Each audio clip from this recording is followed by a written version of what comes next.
Morena, robust. I'm going to open the meeting. Morena to you all, councillors, staff. Anybody here from the media today? Nobody. I'm going to come to you very shortly. I just need to open our meeting with a public statement in relation to the public recording of this meeting. Just reminding all councillors that we are currently working to live stream our meetings, but in the interim, the public section of this meeting is being recorded and will be made available on the Regional Council website following the meeting and archived for a period of 3 years. Our purpose is to provide greater access to council debate, decision-making and encouraging openness and transparency. However, council accepts no liability for any individual opinions or statements, and this is in accordance with our protocol on live streaming and recording of meeting protocols. To those members of the public here today, which are none, but I'll say it anyway. Are there any members of the public here? No. Anyway, all care is always taken to maintain your privacy. However, as a member or a visitor in the public gallery, your presence may be recorded, and by remaining in the public gallery, it is understood that your consent is given if your image is inadvertently broadcast. I also remind us all that local government decision-making affords no protection to councillors, council officers and the public for comments made during meetings that are subsequently challenged in a court of law and determined to be slanderous. So thank you. Can I just ask everyone to ensure that when you are speaking, you have your microphone on, your telephones switched off, and I will now formally open this meeting of the Strategy and Policy Committee. Apologies. I have an apology from Councillor Crosby, who is late, and Councillor Nees, who is joining us today on Zoom. So I've got a great deal of pleasure in welcoming to our public forum the Bay of Plenty School Strike for Climate Action representatives, Isaac Jardin, is that how I've got you? And Zara Barlow. And you're going to talk to us today about the importance of this particular matter and what you're hoping to see us all do in this space. So a very warm welcome to you. You have 5 or 10 minutes, and so we look forward to hearing from you, and thank you for coming along. So over to you. Hi everyone, I'm Zara and this is Isaac. Hello. Thank you all so much for having us along to this meeting. After the strike on April 9th, it is so great to be here, to be able to hear your plans and also share what we want to see in Tauranga in regards to climate action in the near future. We would like to reiterate our demands and show what we want to see in regards to sustainable development and community involvement with this progress. So as you may or may not know, we had about 250 people attend our strike on April 9th, the majority of them students, in full support of these demands. So we present these with their support. So first of all, transport. We demand that the Bay of Plenty Regional Council invest in decarbonising the transport sector by shifting the focus onto public transport. This would look like safer cycle lanes, a free, reliable bus system, and infrastructure that supports pedestrians. We need to incentivise initiatives that discourage single occupancy vehicles. 17.4% of carbon emissions in New Zealand come from transport. We need to address this at a local level. In Tauranga City, 63% of our emissions come from the transport sector. We want to see free buses for all students at bare minimum, safer cycle lanes along all main roads. Mount Maunganui and Tauranga CBD are transformed into car-free zones to support pedestrians. This would look like at least the Strand and Maunganui Road between Mount Drury and Coronation Park.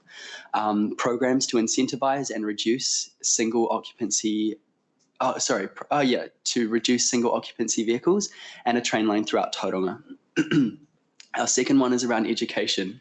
There's a strong disconnect between the people of Tauranga and our local governing bodies. We demand that the youth in our local area are involved in decision-making that directly impacts their future. Projects encouraging civics and climate education for rangatahi needs to be prioritised. We are the future and our voices need to be heard. we want to see. Council reaching out to schools and hearing our opinions on new projects. Invitations to council meetings, here we are. Education on climate change to primary school children. Education for the general public through seminars and events to clear up misinformation in the community and to teach people of effective ways in which they can make a difference. We have been told time and time again that we need to act now to safeguard our future, and the Climate Commission report clearly lays out why we need to do as much as we possibly can. The report emphasises the importance of accessible and low emissions for public transport, which we believe is the most effective way to future-proof Tauranga and significantly reduce our emissions. Change needs to take place regionally if we want to safeguard our future and fight the climate crisis head-on. Climate change is everyone's problem, especially the vulnerable. It is easy to pass this issue on to others and deny responsibility. This is what older generations have done through ignoring the science presented as them. Sea levels will rise and so will temperature until weather events become too extreme to live with. We've seen this in the Australian bushfires, intensified American hurricane season. We need radical environmental action to stop this from becoming our future in Aotearoa. We are so privileged to live in a country where our voices can be heard and change can be made. Step by step, through sustainable regional development, we can be the change makers in fighting this crisis. Please act with us in mind. Not enough is being done and time is running out. And so we wanted to stress the concept that as councillors, you have a responsibility not only to the people who live in Tauranga today, but for the people who live here tomorrow. And the changes which you make now and the decisions you make now impact the future for hundreds of years into the future, because we're at a make or break point in history where in 7 to 10 years, we will surpass a 1.5 degree global warming limit, which has been set at the Paris Agreement in 2015. And so I just encourage you to really have this issue at the forefront of your mind in your decision-making processes, because if we don't act now, then it will be too late. And we also hear the argument that, well, New Zealand only emits 1.7% of all global emissions, but we can be change makers and we can be those leading the fight against climate change. And so I just really encourage you all to, put this at the top of your priorities. So thank you very much for listening to us today. Thank you very much, Isaac and Zara, for obviously a very impassioned and very timely presentation to us. Thank you very much indeed. Before I take questions, and I'm aware a number of people are popping their hands up to ask you questions, councillors, the demands are actually now on Stella for you to actually see. Jess, the reference to that would be under, so within presentations today. So thank you again. And now, if you don't mind, I'm sure there'll be a number of questions for you. So starting with Councillor Winters and then Councillor Rose, any other, and Councillor White, Councillor von Dadelson, Councillor Nees, I'm sure you probably will have a question. Okay, so off we go. So fasten your seatbelts and here we go. So Councillor Winters. Thank you, Madam Chair. Zara and Isaac, welcome along. 2 questions from me. You're pleading to Bay of Plenty Regional Council. Are you also doing this presentation to Tauranga City Council? Because a lot of what you're asking is outside our gambit in terms of we can do the decarbonising, the free buses, but the cycle lanes and car-free zones, that's TCC. Are you presenting to them as well? So we've been invited to go along to one of the commissioner, between the 7th and the 7th, they're meeting with community groups. Right. So we'll be meeting with them, I believe, the 27th of May. Yeah. So not in a council meeting like this. Okay. But yeah. Good. Yeah. Great, because those are the people you need to be in front of as well. Second question is, we're the Bay of Plenty Regional Council. 3 of us come from Rotorua, along with other colleagues come from across the region. So are you organising yourselves with other schools to talk to other district councils, city councils across the region as well? Because this is not just Tauranga Inc. This is Bay of Plenty, this is New Zealand. Are you widening the gambit in terms of what you're asking? School Strike for Climate operates at a national level with different regional groups, and this strike had a real focus on community-led initiatives, so those groups will be reaching out to their regions as well. So, for example, with regards to Rotorua, there is a School Strike for Climate Rotorua team, and there was one in Whakatane as well.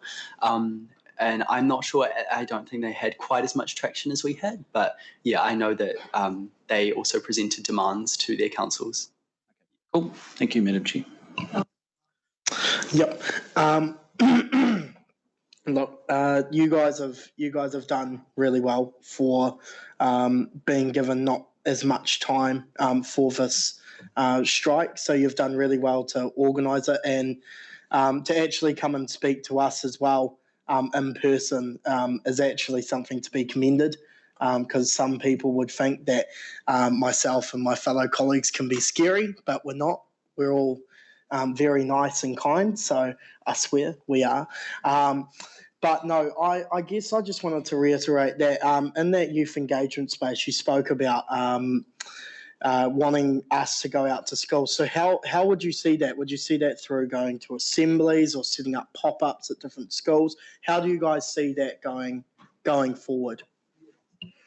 So just a sort of example from my, school experience. I remember in year seven, I had like a hydroponics sort of thing where they came in and I don't really know who it was through, but it was like Safe Water in Tauranga or something like that. So they came in over the space of about 3 weeks, and we did a lot of really interesting in-class projects and stuff like that, and really in-depth learning. And so personally, I found that really effective. So coming in and having really practical things that we can do.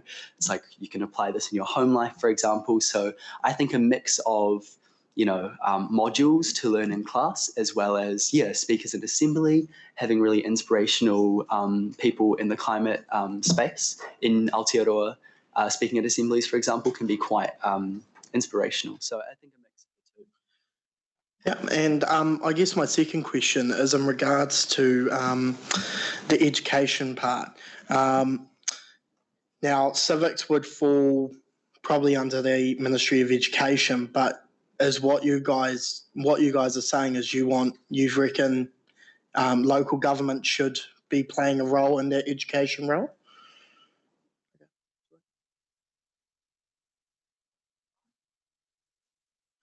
Ngā mihi ana ki a korua mō korua pai, mō korua kaha ki a mātou e tēnei rā. Kei te mihi atu ki a korua. I really enjoyed your presentation. I mean, as I look at you, a number of us around the table, with the exception of this young fellow and the one over there, we probably have mokopuna who are your age. And I'd have to say that I, for one, certainly are very, very aware of my mokopuna's generation and what is being handed to them. And to be frank, it's frightening. So it's really great to hear our young voices come through. You made a comment around the disconnect and involved in decisions. What ideas do you have for being involved in decisions? How would you see that panning out, and something that could be pragmatically applied in the context of this council? Any ideas? Great to be invited along to this meeting, and I think more of this does need to take place, and maybe reaching out to schools, especially is it not on? Sorry. So maybe reaching out to schools. I know most schools in the region, they all have enviro groups who are very passionate about these issues, and they would all have a lot to say. Is more kind of organised way of approaching what they want to see. Yeah.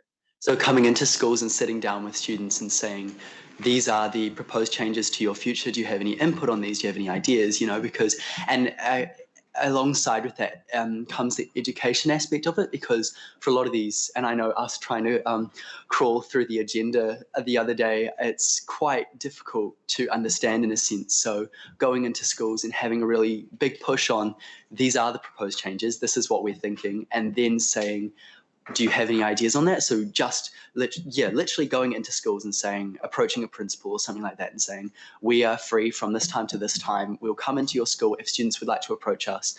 Yeah, so just coming into the community, to get a really wide range of voices. Yeah, thank you for that. I think the legitimacy of your voice in the decisions around climate change is a really important issue for us to consider. Kia ora. Loved your passion, really good. Can I suggest that you also talk to central government? Because the reason I say that is they talk the talk, but when it comes to walking the walk, it doesn't seem to happen. And I'll give you one example. I chair public transport. I asked our staff, can we please put another 5 electric buses into our plan? We had 5 already, but they're big buses and we're having problems in the suburbs. So I said, can we have 5 more electric buses, but can they be sort of 25 to 30 seater buses rather than the big buses? And the answer came back to me that it is outside what they call the rub for Whakatare, NZTA. So they won't fund it. They won't fund it. They want us to only have the big buses, the 50-seater buses, because that's their mandate at the end of contracts, so they can be on-sold. So, you know, what's right for Tauranga, and we can work as hard as we like, but if we can't get the necessary government funding to balance our funding, it becomes unattainable for our communities. And so we need your voice actually going to central government rather than just local government if we're going to make progress. So thank you for your passion. It's well heard, and let's really focus in on it and the main thing is to get action, not words. Yes, absolutely. So School Strike for Climate as a national organisation, in January we ran our 100 Days for Action campaign where we took demanding that sort of like transport and decarbonising public sectors directly to government, to Parliament. So as a national movement we put the pressure on national government and then regionally onto regional levels. Thank you. Councillor Nees. Morena, Sarah and Isaac, thank you so much for coming to talk to us today. Really great to see you and to see your passion. I've got is regarding your comments on free school classes. So it's very timely because we are going to be deliberating on a long-term plan next week, and the issue of free school buses is a very highly important issue for us, as is climate change. So could you please unpack for us the reasons why you think it is really important for us to make travel for school children on our buses free, because there is a cost, it isn't free, that cost falls on the rest of the ratepayers. So I'd really like to hear what your reasons are for us making public transport free for students.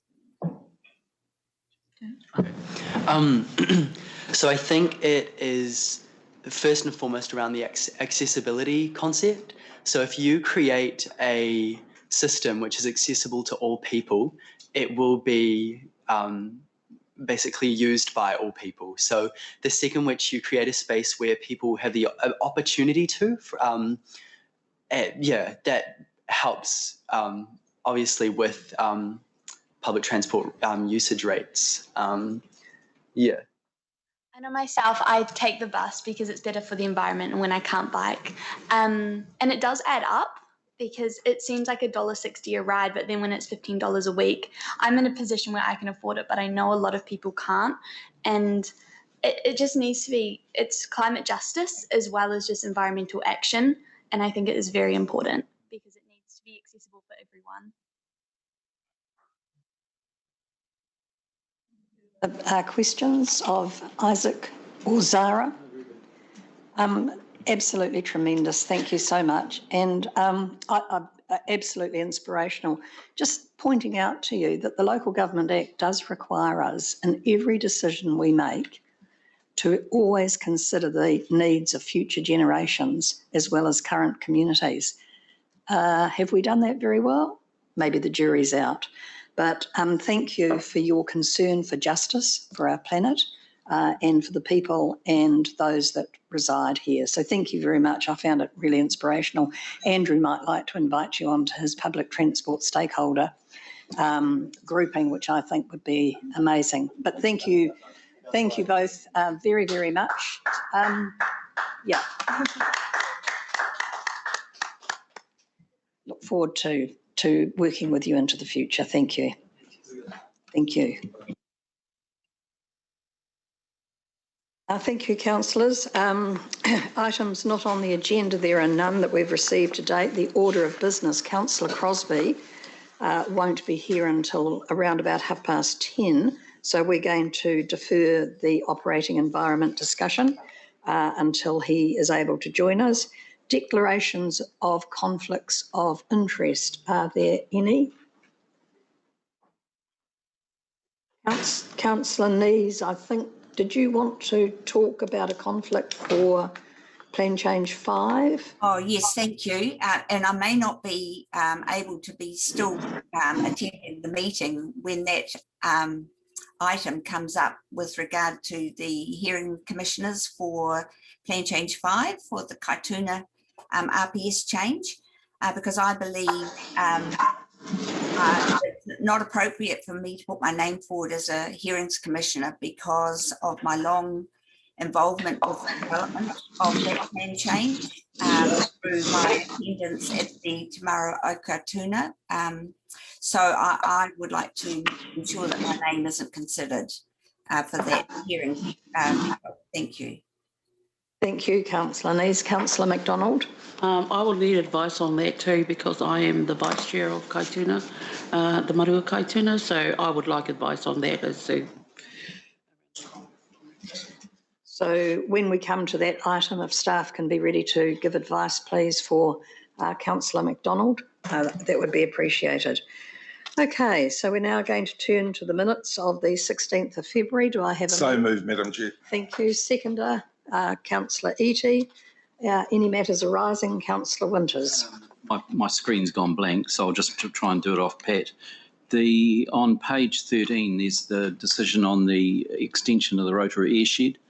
We passed this in February where we're going to go to the Ministry for the Environment. Have we had any feedback from them, whether they approve it or not, or what's the process now? Because I want to get this, ASAP.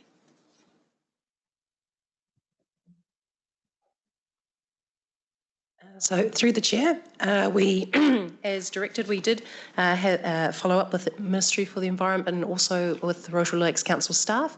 I see Julie in the back. Sorry, Julie, did you have a comment in relation to?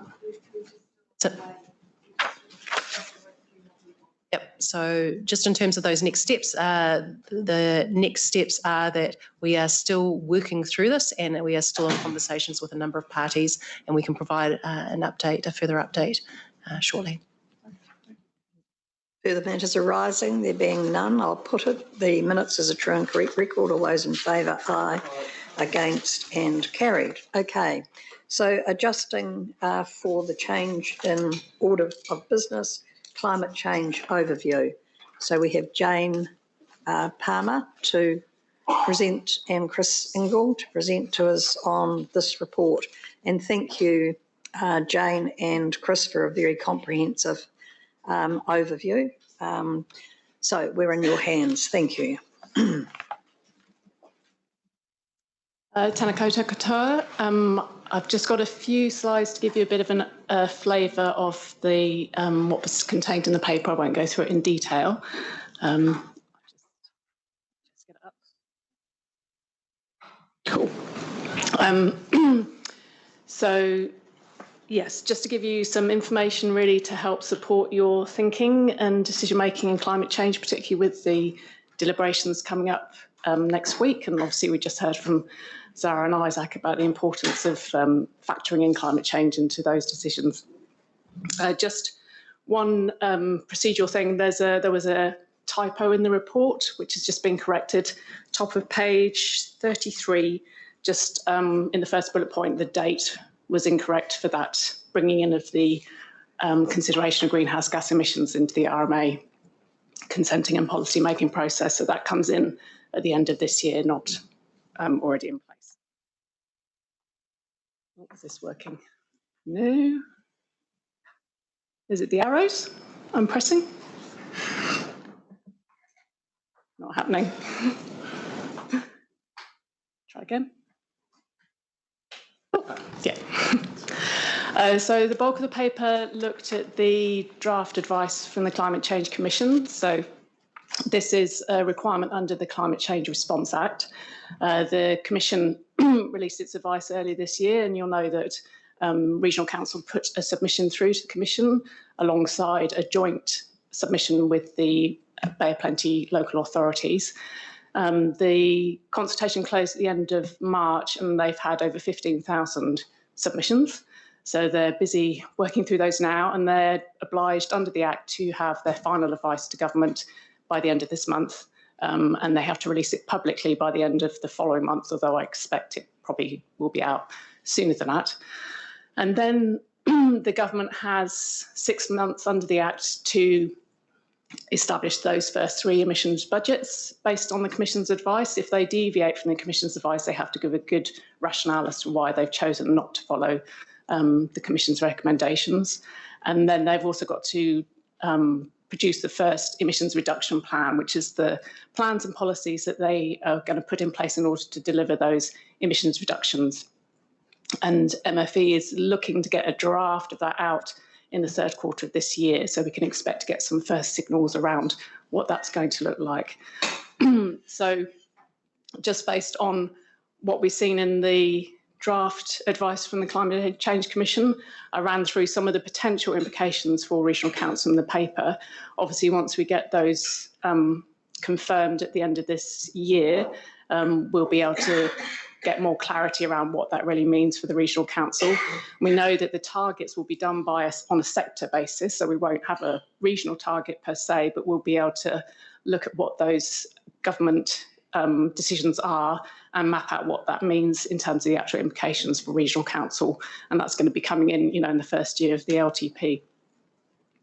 So alongside the Climate Change Response Act, that's driving the emissions reduction plan, the emissions budget, the National Adaptation Plan, and there's works going on in that space in terms of at the local government level developing a local risk assessment guidance for councils. So there's an MFE working group, which I'm part of, which is looking to bring that down to the next level to provide some clearer guidance across all councils for how to undertake risk assessments. So that's all going on within the context of these other legislative changes which are happening. We've got the RMA reforms coming up, which is turning things on their head a little bit, but there's a real key piece of legislation coming through there under the Climate Change Adaptation Act, and that will give a lot more clarity around roles and responsibilities. And we're expecting a draft for consultation later this year, and those acts coming in the next year or two, so over the first 3 years of the LTP. And we've also obviously got the LG reforms, which have recently been announced, so that's going to impact on roles and responsibilities within this space. And there's legislation in other areas. We heard from Isaac and Zara this morning about the importance of transport, so that also has obviously got a climate change link, and also in the urban environment space. The Our Land 2021 report that came out recently highlighted how our land use is going to be impacted by climate change, but also the way in which we can impact climate change by how we choose to use our land. And that's really important when we're looking at that urban form and transport space. Isaac and Zara are back with us. Have they been given a copy of the climate change report that we're now considering? Isaac and Zara, you've received the agenda and good, lovely. Thank you. Sorry, Jane, thank you.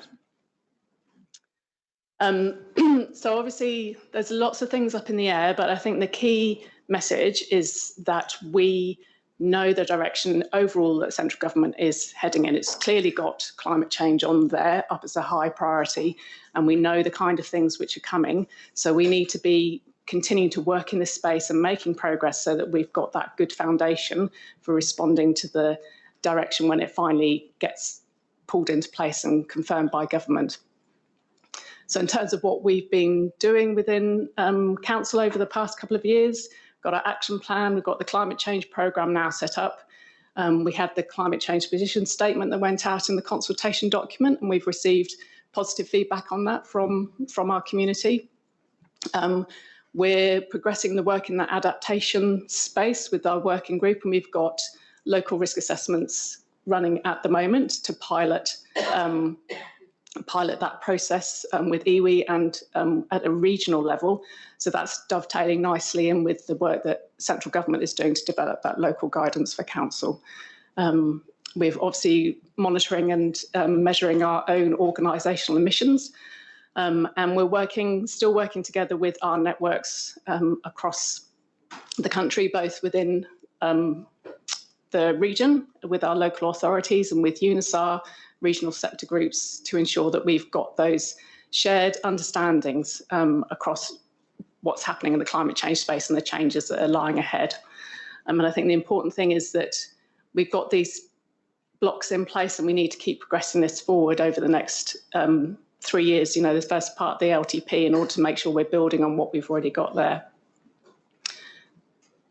So this is just to flag, with our colleagues, some in other councils, some of them are a little bit ahead of the game from where we are, so we can continue to learn from where they're at, but also keep building our platform here to make sure we're keeping up and making progress, working together to understand what the complexity is and what that actually means for us in local government. So I think really in summary, we know where we're going, we know where central government is going, there will be clarity coming within the next couple of years. But in the meantime, we can have confidence, I think, that the direction we're heading in is in line with where central government is going, and we need to be agile, be ready, and make sure that we're building and moving forward and making progress in this space. Thank you, Jane. And again, thank you for the written report, which I thought was very comprehensive. So questions now to you, Councillor von Dardels, and then Councillor White. Councillor Rose. Yeah, thank you for that. My big question is always around mode shift. How do we actually do it? And there's nothing in here. I know you've put some, mitigation methods in place, but a lot of those are already in place, and we're actually not getting genuine mode shift at the moment. So we need to be more constructive. And the Commission has come out and wants to see fossil fuels taken out of the light vehicle fleet in particular by starting the 2025, 2030. Yeah. Have we as a council thought about how, if we have no more fossil fuels and all our light vehicles are electrified, how are we going to power them? We don't have enough power in the right places to do it. So we're not constructive as a country. We've seen what happened with big buses. Miramar was the prime example where they put the big buses in Wellington and had them charging in Miramar, and it brought the whole suburb down. So this is not straightforward, and it's all very well to have lovely words, but I want to see real action, and I want to know how to do it. The mode shift one, I mean, we've put on they might not. We've only just started with the electrification of buses, but we've put on the diesel buses. We went from 98 to 135 with the new contract. And we're actually seeing increased emissions because we haven't solved congestion, but the people aren't taking them up, but we're emitting these damn diesel buses around our community. And the third one is leading by example. The regional council has got a handful of electric cars for going between here and Whakatane, but I don't think we've been serious in our efficiencies. You're running when the CEO has her PA sitting in Whakatane 3 days a week, whatever it is. That to me is not a sign that we have actually really truly embraced climate change. And so if we're going to talk about this stuff, and if we're going to declare emergency, which we've done, let's please, as a council, put your money where your mouth is and take serious action and actually make stuff that will work. I don't want to see spin. I want actual good outcomes, because we can waste a hell of a lot of money on this if we're only talking rhetoric. Yeah, well, good luck with that, Jane. I think there were two. I think there were two questions. How do we achieve mode shift? And if you have the answer to that today, then you should be down in Wellington. And secondly, our own efficiencies, which is fair enough. So, but how do we achieve mode shift? Yeah, I mean, you're right that it's a very complex area and a lot of different decision makers in there. We do have the travel demand management project, which is currently being kicked off and underway. It's a multi-agency project with Wakakotahi and relevant territorial authorities. So we'll be providing an update at the next Public Transport Committee on that one. Yeah. And mode shifts is an essential part of that study. In terms of the electrification and managing the supply of electricity, I know there's also the feasibility study that we've got coming through in the transport space. Yes, so through the chair, as part of your LTP deliberations, the key point of that will be looking at funding a bus decarbonisation feasibility study. That will cover off, look at those aspects, because I know Auckland's also had to take that on board because they're looking to rapidly electrify their whole fleet, and that has implications for the supply of electricity within their region. So we're aware of those issues when we're looking at that for us. And internally, we do have the Toitu certification, which is that continual tracking about our emissions, and the council fleet is part of that.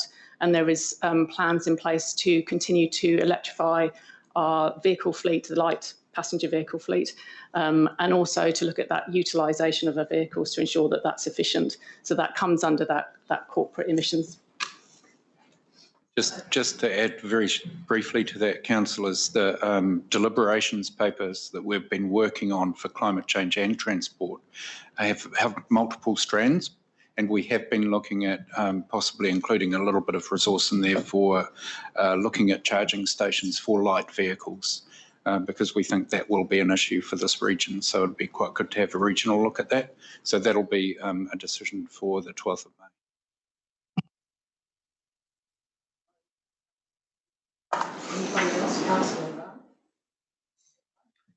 Namihi ana ki a korua.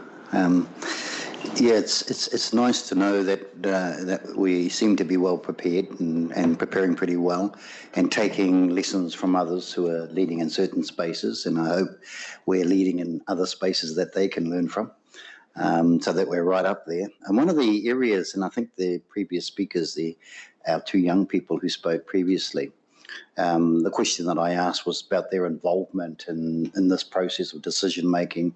I heard you mention that iwi are connected and others are connected, but I haven't heard any comment around how the next generations are being connected to that space.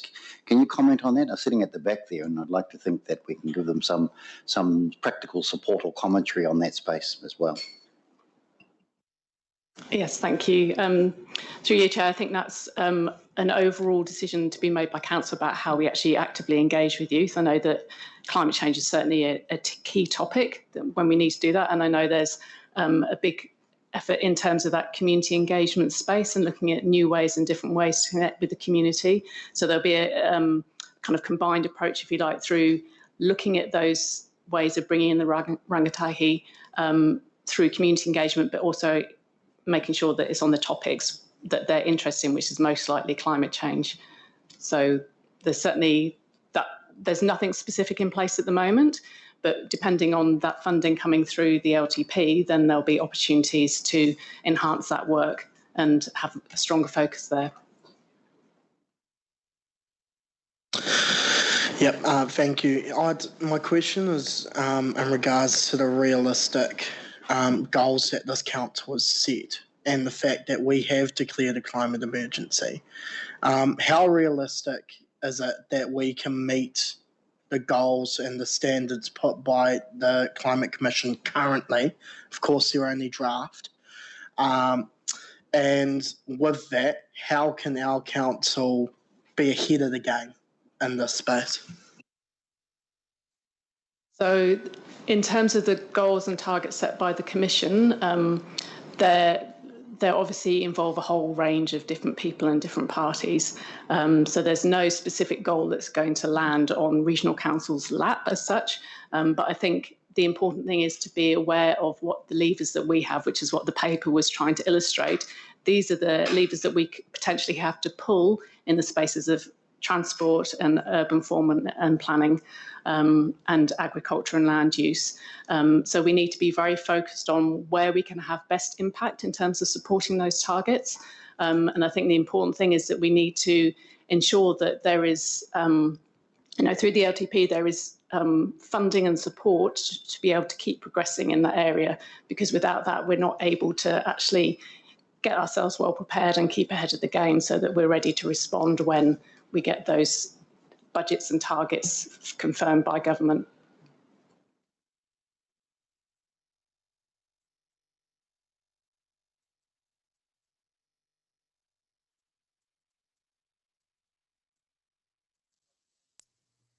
Through the chair, Councillor Nees. Oh, sorry.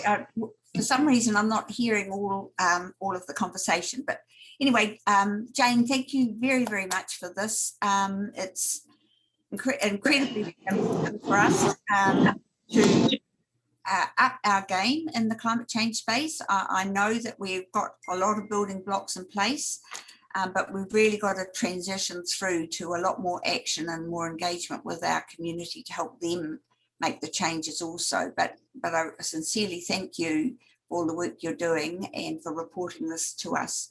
I've got two questions. One's just a background issue, and the other one is more practical on what we're going to do on the ground. So the first one is, you mentioned in your paper about MB's Just Transitions Unit.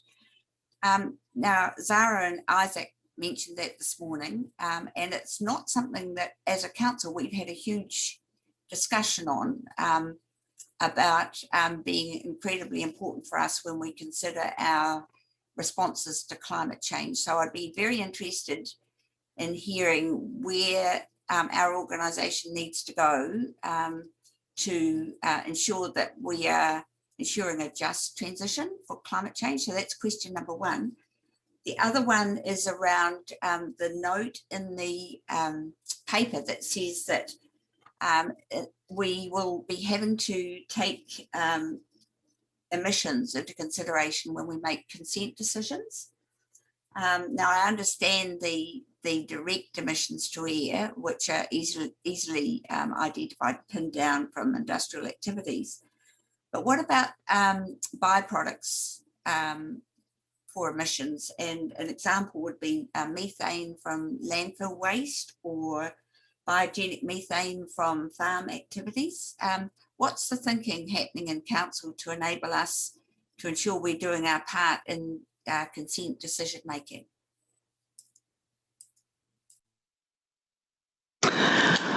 So in terms of Just Transitions, the unit that was set up by MB, they did a lot of work with Taranaki and put a lot of money into developing a Just Transitions roadmap for that region.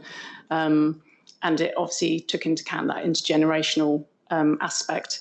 And I think, again, as Councillor Thompson highlighted, that is one of our responsibilities under the LGA. So I think it's an important thing to keep mindful throughout all the work that we're doing, particularly in the climate change space. And I think in that, the adaptation work that we're doing, obviously that's looking forward into the future about what risks are ahead and what we need to do to respond to those. And that's got to be a fundamental part of those discussions, that's got to factor in what's happening for those future generations.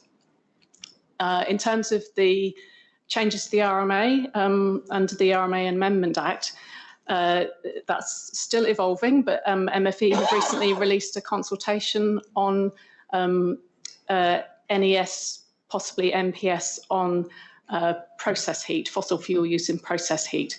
So it's trying to fill that gap between those requirements coming into force at the end of this year before our plans and policies have had a chance to be updated, and it will remove the need for a plan change.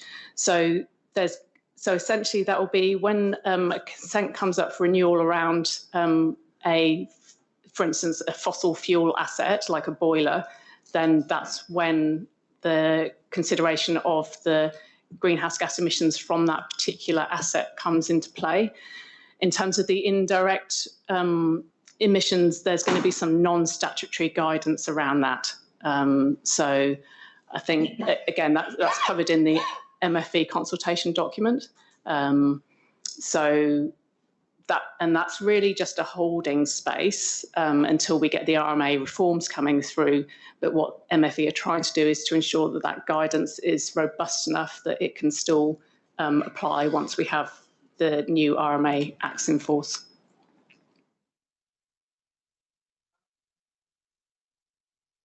Thank you, Madam Chairman. Electrification, we've all heard how important it is, but it can't be the only solution. The generation issues, which we know about, are going to lead us into a cul-de-sac in that area. One area which we haven't had discussed today, which I believe is the holy grail for the future, is that of hydrogen fuel. And we don't seem to have had any discussion on hydrogen fuel or any pointer as to where we are going with that. So I would like us to, whenever we discuss climate change, if we can have a hydrogen generation and the potential for it added as an item. And I would like to know where we are with it today. Through you, Chair, as far as I understand it, in the transport feasibility study, that's not just going to look at electrification of buses. It will also consider hydrogen buses too, to see where the balance needs to be. It's always tricky when it's a new technology to have that investment. But yeah, that will be worked through.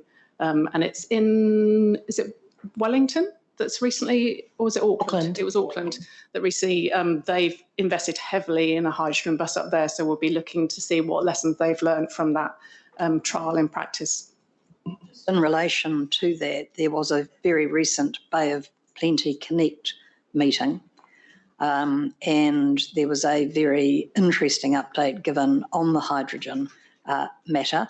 So, Jane, I'd be grateful if you could pursue the presentations that were given there and make those available to the councillors, please, because I think it is moving at pace. And again, we just need to make sure that everybody who's operating in this space are talking to each other. So, Councillor Clark. Yeah, my question.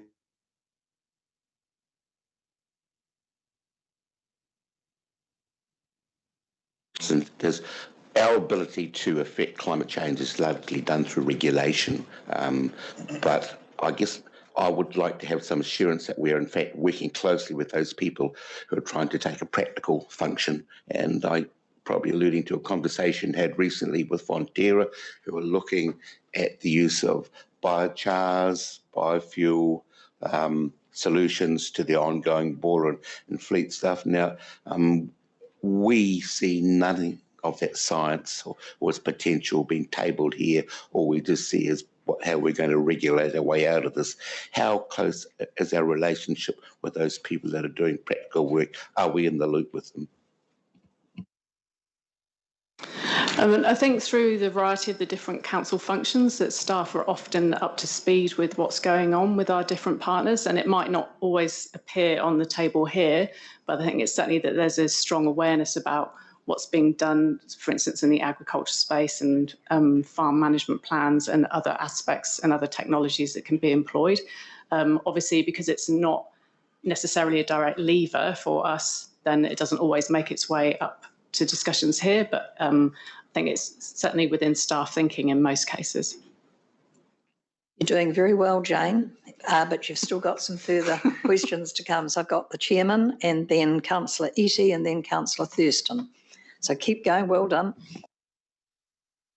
Thank you, Chair. Look, I think we need to be honest with your communities about the aspirational goal that everyone has as to the reality. And I must support Councillor Von Dudleston in terms of some of the comments he made, not all of them, but some of them. So essentially, the Climate Commission came up with a report. It's an aspirational report. It did not look at the ability or the capacity of the country to deliver against those goals in the short term. So currently, the capacity of the electrification, both in terms of generation and distribution, will not deliver to the aspirations that we've got. So you're currently dealing with essentially a renewable resource in terms of water, and we all know the challenges around that. So as we sit here today, just short of 30% of all your electricity generation comes from gas and coal. And we all know where the coal comes from. It doesn't come from Huntley. So that's the issue that Andrew's putting on the table. So that's the generation aspect. The distribution aspect, and there's been some very good commentators on this, and as I said, Climate Change Commission did not address the issue of the distribution. My understanding is the ability for the distribution network to deliver against the aspiration in terms of the capital required to fix it is absolutely huge. Even down to the retail level, where the traditional way that we have wired all our homes, I think it's a 60 amp fuse capacity. In terms of putting 3 cars in the street, all on fast charge overnight, you're not going to be able to have anybody have power in that street. So those are the issues that Andrew's put on the table, and I think we just need, at some stage, an overview of what are those physical challenges that not just the Bay of Plenty, but the country faces in terms of being able to meet this. And we go on about hydrogen. What's the biggest draw in terms of the manufacture of hydrogen? It's electricity. Thank you for that huge bucket of cold water. No, a reality check. So Jane, a report in the future. So Councillor Easy and then Councillor Thurston. Kia ora, Madam Chair. You know, I feel that refreshing bucket of water, and would agree that we do need to look at those realities, because in this particular sector, on this particular kaupapa, there is a lot of greenwashing, because there is no easy answer. It's incredibly complex. We want to be able to do a good job, but we are faced with some of those complexities, and that's one of those complexities is around modal shift. I know you didn't have an answer around that, but our relationship with our TLAs is incredibly important in terms of modal shift. As Councillor Winters mentioned to our guests, there are things that are inside our remit, things that aren't inside our remit, in terms of, I guess, the carrot and the stick.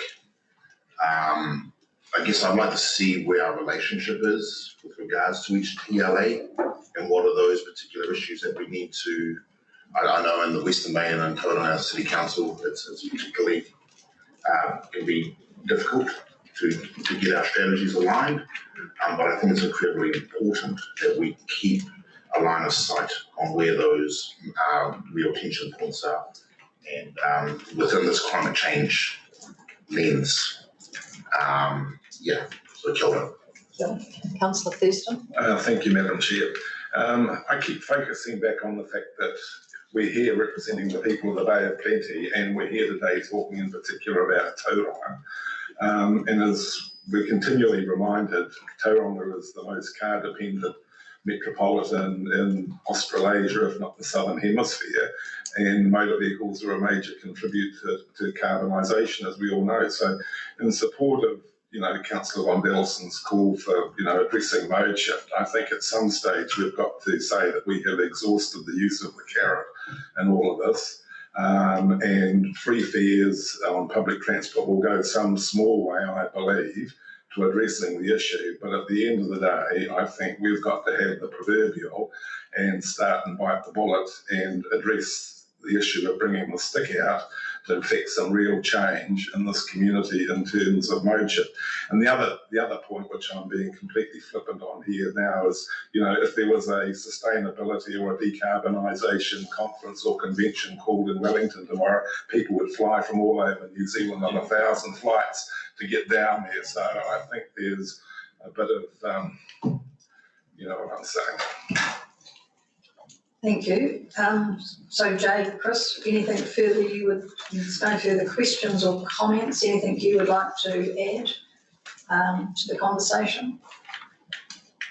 No, I mean, I think they're all very relevant points. It is a complex area. I think the Commission's advice, they had a challenging task in terms of what they were set to do, and there are some gaps in there. They did try and aim at being technologically and economically feasible for what New Zealand could achieve. But I think really then it's down to the government and government agencies to look at that advice and then translate it into what's practically feasible for the country. And I think with the electricity generation side of things, one thing that I feel is often missing from the equation and the conversation is about efficiency. Because it's all very well to say, well, we've got to keep producing more electricity to provide the electricity for these cars and stuff, but there seems to be a bit of a blinker because we think we've got renewable energy about actually doing more with less. So, reducing, improving our insulation, all those really easy wins that we can do to actually reduce our energy consumption per se, and then we can actually have more scope to drive some of these other technologies that we need. But yes, I think overall we need to maybe not get too caught up in the complexity sometimes, although it's important to be aware of all those other things in the mix. I think the value add from Regional Council is being very clear about where we can really best focus and strengthen our position so that we can really impact on all those other aspects which are slightly outside of our sphere. Very sage words, Jane. Thank you, Mr. Chairman. One last comment, Chair. It's not all bad news. So I think I can share with you that the desire to move into other forms of electricity generation is gaining pace. And within this Bay of Plenty region, we've got a meeting this afternoon with the individual, the managing director. There's a proposal for 2 solar farms in the Bay of Plenty, which is characteristics of the way that the sun shines in the Bay of Plenty. So there's one at Waitangi and there's one at Edgecombe, and there's one up in Northland, which is going to be commissioned next year. The other 2 down here are both 23. So, I mean, that's positive. But as Jane said, it doesn't address the reticulation issue. Thank you again, Jane and Chris. I'll move receipt of the report. Do I have a second? The Councillor Rose. Further debate, discussion, there being none, I'll put it. All those in favour, aye. Aye. Against and carried. Right, approval of plan change 10. Councillor Winters. Can I? You can. Can I move, Madam Chair? Second. Can I make a few comments, Madam Chair? Indeed. Delighted to be moving this. First question is clause 4, the CEO to set the date. Can we do, why is that? It's just belts and braces stuff. It's not anything particular, Julie. Secondly, I'm delighted to be moving this after about a 15-year battle. And what's pleasing in the introduction, you talk about the 755 tonnes loading into Lake Rotorua down to 435. So through the integrated framework, we've got 320 tonnes, aiming for 320 tonnes. And through this whole plan change 10, that was never, ever an issue. It was just the way it was allocated to the various land uses. So science drove this process, Madam Chair, and I'm really pleased for the health of Lake Rotorua that it was never, those numbers were never challenged through this whole environment call process, which is amazing because those figures came out 15 years ago to say this is what we've got to do, and we've done it, and we're getting there, and we've got a really good mandate to go forward now. So I'm pleased to be moving. Any further comments or questions? Julie, you haven't answered the issue about through the chair. I can probably talk to that. Through the chair, just in relation to setting the date, there is just some formatting work that we need to do at a staff level in order to be able to get it into the right form now that we have our regional natural resources plan. So shortly we'll be able to advise the date. So is it a month or 6 weeks or what sort of date? I'm just curious. Sorry, the person that's organising that isn't able to be here today, but I would think within about a month we'll be looking to tied in with some other things, so I can get back to you and confirm. Cool. I'm thinking within let's say within a month to 6 weeks, but I shouldn't need to take any longer than that. Okay. Thank you. Mr. Chairman. Oh, thanks, Chair. I don't have an issue with the paper. I'm just wondering, this plan change got national attention, and I think just for the interest of councillors at the next meeting, is it possible to have, as Kevin said, the time frame when this started and the cost, the total cost to us as a community, be worthwhile, I think. Yes. Councillor Lees has a question. Well, thank you. Not a question. In fact, a congratulation, really. But what I'm interested in is how we implement this and how we're going to track against this. So I just wondered at the next monitoring and operations if the chairman of that, Councillor Winters, would consider a report that covers things like the accounting methodology we've got in place, how we're tracking against our 2020 target of nitrogen reductions. Are we seeing nitrogen trading as was envisaged? So what sort of education campaign we've got in place to ensure that people are aware of it and are ready to engage. Thank you. Through the chair, we can certainly connect with the Monitoring Ops chair to work out a suitable timeline to bring that back. And also the chairman's request for a look at the cost impost on this really behoves us to actually record that this has been an incredible journey and a very difficult one for some parts of our community. I would like to record that staff, both present and past, need to be congratulated for their efforts in terms of this particular matter. But I do believe that going forward, we are going to need to look very carefully in terms of our processes, in terms of cost impost, in terms of community. So well done. So it's been moved and seconded, no further debate and discussion. I'm going to put that. All those in favour say aye. Aye. Against and carried. Essential Freshwater Policy Programme with the inclusion of OSEP. Julie, are you fronting this report? Thank you. I'm fronting this one.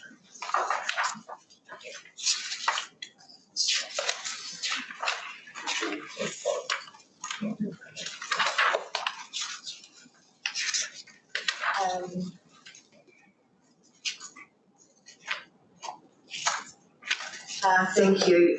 This is really an update report, but also to would like to confirm the matter that we have discussed in terms of moving offset on-site effluent treatment plan change and integrating it with the wider package of the whole Essential Freshwater Policy Programme. And in the paper we outline an update on all of the work that's been happening. We've updated it in terms of the engagement we have been undertaking, the groups that have been set up, and you'll notice that that is on page 82. It sets out the key work streams and the things that we've been updating you on since we last spoke about that. So a number of groups have been set up and have started underway. So if you have any questions about that, happy to answer those. And we've also outlined about the freshwater management units, which we've had formal discussions about previously. And so that is very much underway. So I'm happy if anybody has any questions. Questions, councillors? There are none. Is someone prepared to move the recommendations? Councillor Eadie, seconded by the chairman. Seconded by the chairman. No further debate and discussion. I'll put those recommendations. All those in favour, aye. Aye. Against and carried. Thank you. National Planning Standards. This report, I think, provides us with a logical process going forward given the changes that are coming. Nessa. welcome. And do you have a presentation or? Well, I'm standing in for Morena Koutou. I'm standing in for Jo Watts this morning. She did prepare a presentation. I don't need to run through it. I'm happy just to take it as read if you don't mind, and I can answer any questions. Just in summary, though, briefly, there's essentially a number of presentations and reports being presented to this committee since the National Planning Standards took effect with the Resource Management Amendment Act in 2017. This report relates essentially to meeting the structural requirements of the National Planning and Standards for the Regional Policy Statement and the Regional Natural Resources Plan. So we've essentially done that by using the existing contents, so we don't essentially lose anything. It's a holding pattern. But given the plethora of amendments to the Act, 3 main acts and all the national policy statements, and the potential that we could see a combined regional plan, combining the regional policy statements, regional plans and district plans into one, we're proposing to release a compliant national planning standards structure for the RPS and the Natural Resources Plan at the same time that we notify the changes to give effect to the National Policy Statement in July 2024. So that structure is given to you in attachment 1 to the report.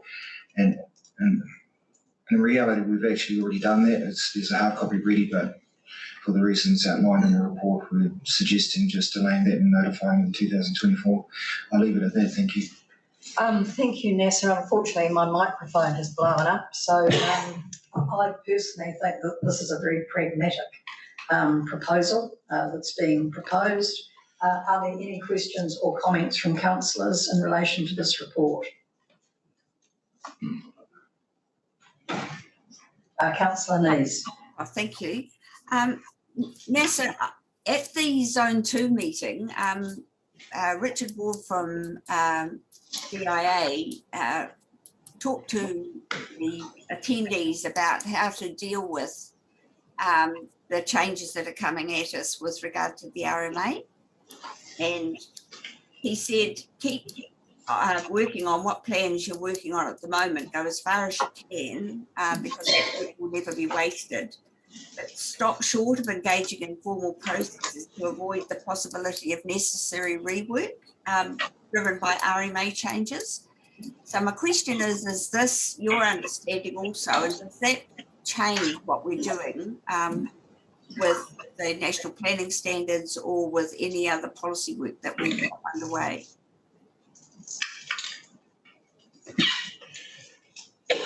So I'm pretty sure the report says that we're still progressing with compliance with the National Planning Standards. We haven't met them, the timeframes to date, and as I mentioned, we've already done National Planning Standards compliance structures for the RPS and Natural Resources Plan, and we do have a hard copy of the RPS available.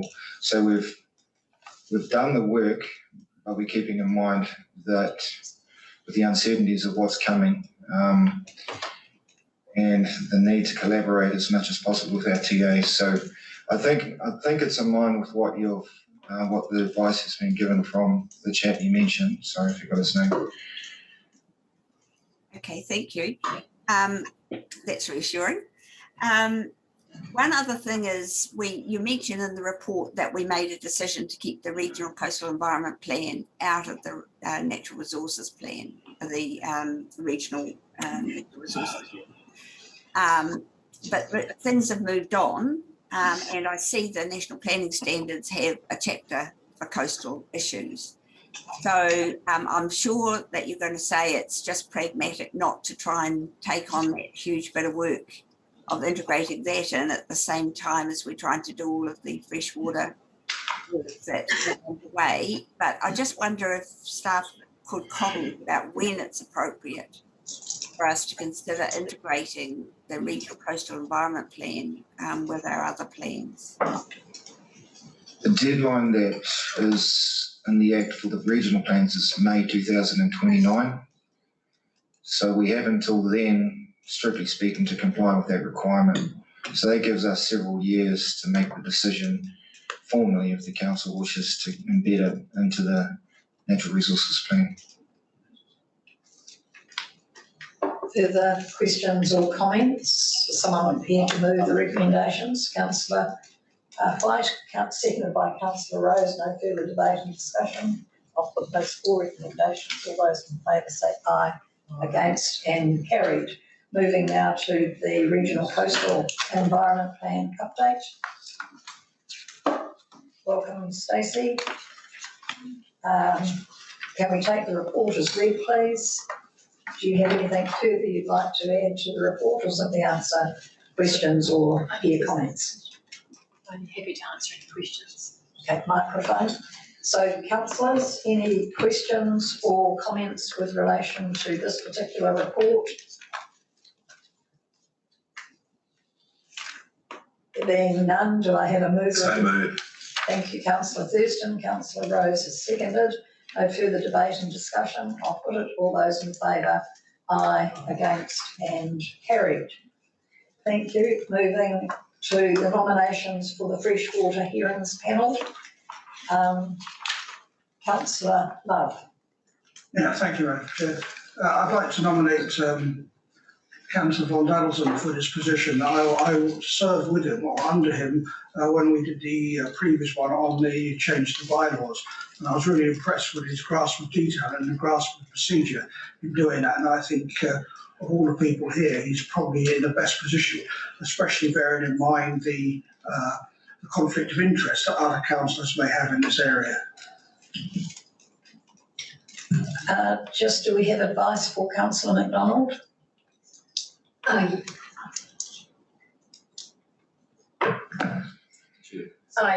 have had a quick discussion with our legal advisors in terms of whether there's a conflict of interest, and it is a little bit of a there could be arguments in both directions, but it could be seen that being on the co-governance entity that has developed the water document, that has discussed numerous times what it should have in it, there could be a perception that people have that it could be that you've already made decisions, and therefore it could be seen as not being totally independent in terms of listening to the submissions when they're raised.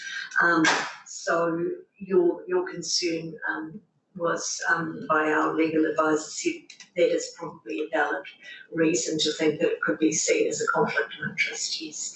And the same with Councillor Neese's mention that she made earlier. Yeah, I'm happy with that explanation to stand out. So I've got Councillor Fight and Councillor Thurston. Madam Chair, I'd like to put forward Councillor Eaty as a nominee. I won't go through his background, it's on the table. Councillor Thurston. Or we skip away to our division rooms and take a vote. With all due respect to my fellow colleagues, I think it's more appropriate that you as the chairperson of this committee, Madam Chair, chair this. And as a council nominee. Yeah, thank you for your nomination, Councillor Thurston. I will decline. Thank you. My concern in this area is that every councillor who's a qualified commissioner needs a fair trot in terms of participation in these processes going forward. So I think what we have at the moment, we have Councillor von Daddelson nominated, Councillor Eating nominated. I have declined a nomination, so I think the other two are conflicted of interest. So we then need to consider the Tangata Whenua process nomination. Any further comments or questions, Councillor Love? Thank you. My nomination for Councillor von Daddelson was for the chair, and I'm equally content that Councillor Eaty should be a member of that panel. He, again, made a very good contribution to the last one, and I think it does spread the work around the council, and I think both of them should be part of the solution. Chairman? Through you, Chair, could you please advise us or staff, because my understanding here is the Freshwater Commissioner, the Chief Freshwater Commissioner, decides on who his person should be. Is it right that he then determines whether or not the nominations we make are suitable And what is the position regarding the Tangata Whenua rep? Can we make a suggestion, or does he just unilaterally make an appointee? My understanding is that we are requesting the Freshwater Commissioner to appoint a 3-person panel.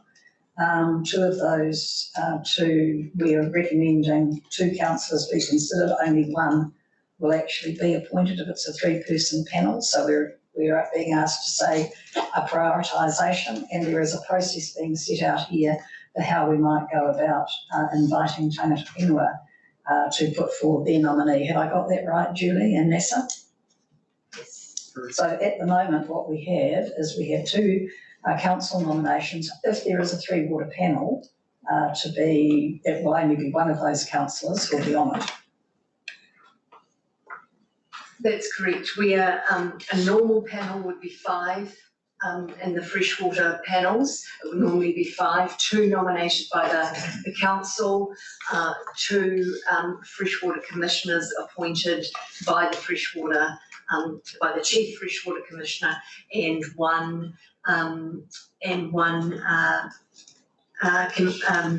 panel member nominated through Tangata Whenua nominations. But because this is a reasonably small package of work, it's not one of the big, full essential freshwater changes that will be coming ahead. We're recommending that it just be a panel of 3 going forward, and so therefore it would have 1 person nominated from council, 1 freshwater commissioner from the chief freshwater commissioner, and 1 nomination which is decided by the chief freshwater commissioner from Tangata Whenua. So we were suggesting 3, but 2 that we could put forward, and we were suggesting that you send an order to the freshwater commissioner, but they will make the final decision who that is. So I have questions from Councillor Thurston and then Councillor Thurston. Madam Chair, I think it's been answered. So the Freshwater Commissioner will ultimately decide the composition of the committee. But we're able to put forward 2 names for his or her consideration. Great. And you've done that, essentially, and you were being asked to confirm the process that's been recommended in the report in terms of how we seek Tangata Whenua nominations. So that's essentially what we're being asked to do. So you can ignore paragraph 4, the recommendation 4, if we've decided on those names. Is that clear? Seems pretty clear to me. Okay, happy to move, Councillor Rose. Seconded by Councillor Love. All those in favour, aye, against and carried. Well done. Now we're going to... Excuse me, Madam Chair, can we just seek a clarification? We were looking for a order of preference in terms of the council nominees. So the Chief Freshwater Commissioner decides on who the chair will be of the committee, and that will be one of the freshwater hearing panel members. But then for the council nominees, if there's 2 going up, I guess the question for the committee is whether they want to put an order preference or not. Does the committee want to put an order of preference or not? No, we don't. Thank you. So that's been moved, seconded, all passed, tiddly-boo. Right, now we're going to move to exclude the public and consider the minutes of the 16th of February. By the mover. So moved. Seconded by Councillor Rose. Any matters arising? There are none. I'll put them. All those in favour, aye, against, carried. We're now going to take the operating environment report whilst we have the public excluded, but before that we're going to stop for a cup of tea. So we'll now have an adjournment for 15 minutes. We'll come back with the public excluded and we will consider the operating environment report. Thank you.